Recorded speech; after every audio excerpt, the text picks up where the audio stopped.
पितृपक्ष की पौराणिक कथा के अनुसार जोगे तथा भोगे दो भाई थे। दोनों अलग अलग रहते थे। जोगे धनी था और भोगे निर्धन। दोनों में परस्पर बड़ा प्रेम था। जोगे की पत्नी को धन का अभिमान था, किंतु भोगे की पत्नी बड़ी सरल हृदय थी।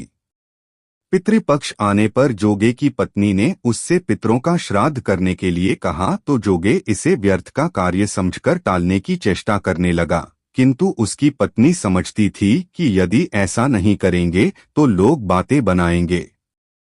फिर उसे अपने मायके वालों को दावत पर बुलाने और अपनी शान दिखाने का यह उचित अवसर लगा।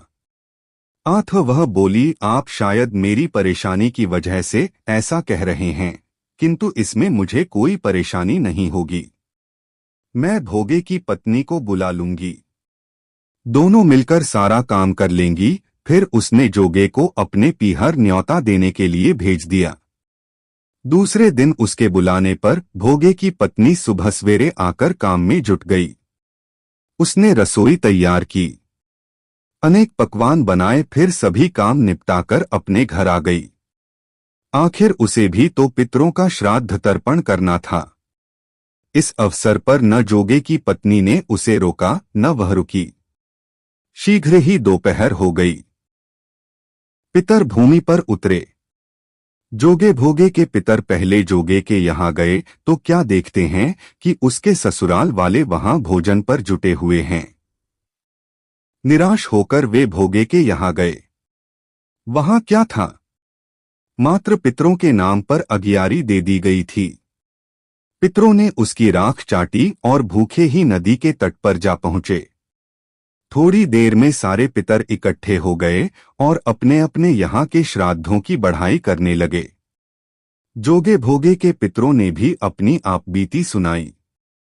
फिर वे सोचने लगे, अगर भोगे समर्थ होता तो शायद उन्हें भूखा न रहना पड़ता, मगर भोगे के घर में तो 2 जून की रोटी भी खाने को नहीं थी।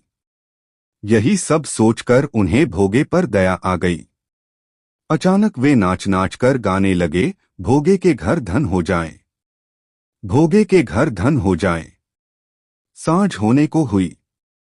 भोगे के बच्चों को कुछ भी खाने को नहीं मिला था। उन्होंने मां से कहा, भूख लगी है।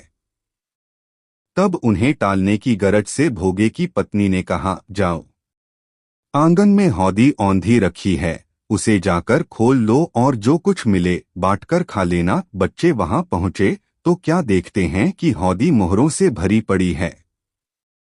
वे दौड़े दौड़े मां के पास पहुंचे और उसे सारी बातें बताईं। आंगन में आकर भोगे की पत्नी ने यह सब कुछ देखा तो वह भी हैरान रह गई।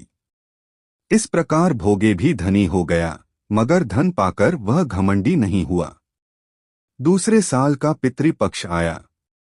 श्राद्ध के दिन भोगे की स्त्री ने 56 प्रकार के व्यंजन बनाए। ब्राह्मणों को बुलाकर श्राद्ध किया, भोजन कराया, दक्षिणा दी। जेठ जेठानी को सोने चांदी के बर्तनों में भोजन कराया। इससे पितर बड़े प्रसन्न तथा तृप्त हुए।